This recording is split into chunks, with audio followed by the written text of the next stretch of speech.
India dan Pakistan kembali terlibat dalam konflik serius yang mengundang perhatian dunia.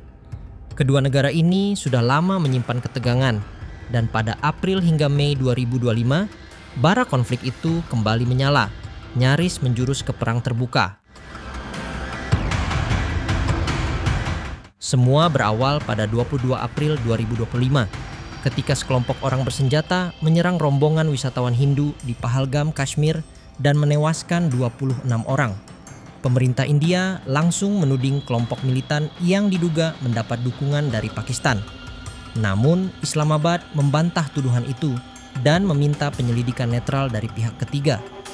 Menanggapi insiden tersebut, India segera membekukan sementara perjanjian air Sungai Indus yang telah berlaku sejak 1960, serta membatasi pemberian visa kepada warga Pakistan. Pakistan membalas dengan menangguhkan seluruh perdagangan dengan India dan menutup perbatasan serta wilayah udaranya untuk penerbangan India.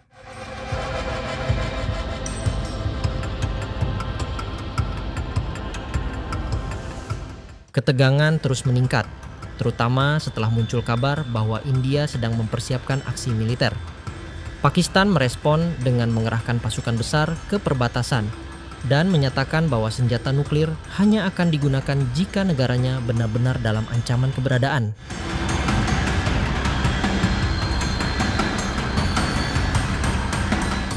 Pada awal Mei 2025, India memulai serangan militer terbuka. Jet tempur dan rudal jarak jauh diluncurkan ke wilayah yang dikuasai Pakistan, termasuk Kashmir. Pemerintah India menyatakan serangan ini ditujukan ke kamp-kamp militan yang bertanggung jawab atas serangan di Pahalgam. Dalam 2 hari serangan, India mengklaim telah menghancurkan 9 target militan dan menegaskan bahwa tidak ada korban sipil. Namun, Pakistan membantah semua klaim tersebut. Mereka menyatakan bahwa serangan India justru menghantam wilayah sipil, termasuk sebuah masjid, yang menyebabkan sedikitnya 31 warga sipil tewas dan puluhan lainnya luka-luka.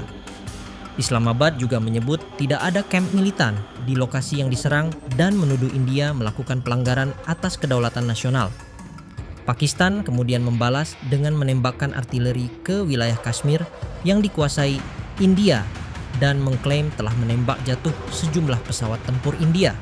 Jet J-10 buatan Cina disebut berhasil menumbangkan setidaknya 2 pesawat India, termasuk 1 jet Rafale. India mengakui 3 pesawatnya jatuh, namun menyatakan pilotnya selamat. Kedua pihak saling melempar klaim mengenai jumlah pesawat yang jatuh dan kerusakan yang terjadi.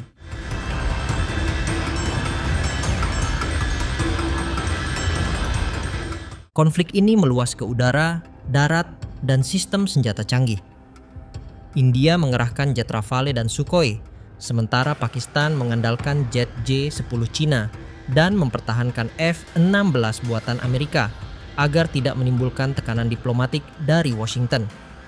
Di sisi pertahanan udara, India menggunakan sistem rudal S-400 buatan Rusia, sementara Pakistan mengandalkan Haki-9 dari Cina. Pertempuran teknologi pun terjadi di udara.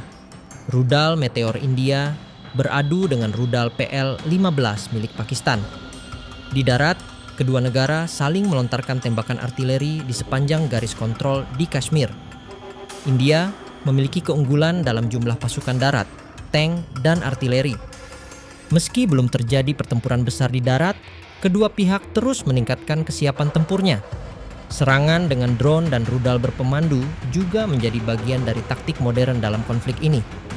India menggunakan drone Heron dan berencana mendatangkan Predator, sedangkan Pakistan mengoperasikan drone Bayraktar TB-2 dan Akinci buatan Turki. Senjata jarak jauh ini digunakan untuk meminimalisir risiko korban di pihak penyerang, namun tetap membawa dampak besar terhadap korban sipil dan kerusakan infrastruktur. Yang paling mengkhawatirkan adalah potensi konflik ini merembet ke wilayah penggunaan senjata nuklir. Baik India maupun Pakistan adalah negara pemilik senjata nuklir, dan meski keduanya menyatakan enggan menggunakannya kecuali dalam kondisi ekstrem, risiko eskalasi tidak bisa diabaikan. Pakistan telah menguji coba rudal balistik jarak menengah sebagai bentuk unjuk kekuatan, sementara India meningkatkan kesiapsiagaan militernya. Komunikasi antara kedua pihak pun terputus. membuat sistem pencegahan konflik sulit dijalankan. Pakistan mengumumkan bahwa wilayah perbatasan di Kashmir telah berada dalam status siaga tinggi. Sementara itu, meskipun India memegang prinsip tidak akan menggunakan senjata nuklir terlebih dahulu, kekhawatiran Pakistan meningkat akibat pembekuan perjanjian air dan serangan terhadap fasilitas sensitif.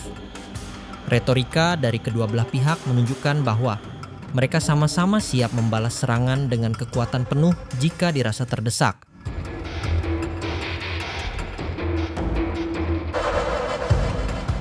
Amerika Serikat aktif melobi India dan Pakistan agar menahan diri, sementara Rusia dan Cina menyerukan deeskalasi. Negara-negara Teluk seperti Arab Saudi, Qatar, dan Uni Emirat Arab disebut memiliki potensi menjadi mediator netral karena memiliki hubungan baik dengan kedua negara. Organisasi internasional termasuk PBB mengecam kekerasan yang terjadi dan menyerukan gencatan senjata.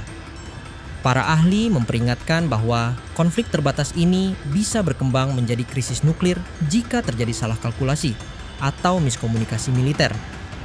Meskipun hingga saat ini belum ada indikasi langsung seperti peluncuran senjata nuklir strategis, peningkatan kesiapan militer dan terputusnya jalur komunikasi membuat situasi semakin berisiko. Konflik India-Pakistan 2025 bukan hanya konflik dua negara, melainkan ancaman global jika tidak segera dikendalikan. Dunia menanti langkah bijak dari kedua pihak untuk menghentikan kekerasan sebelum semuanya terlambat.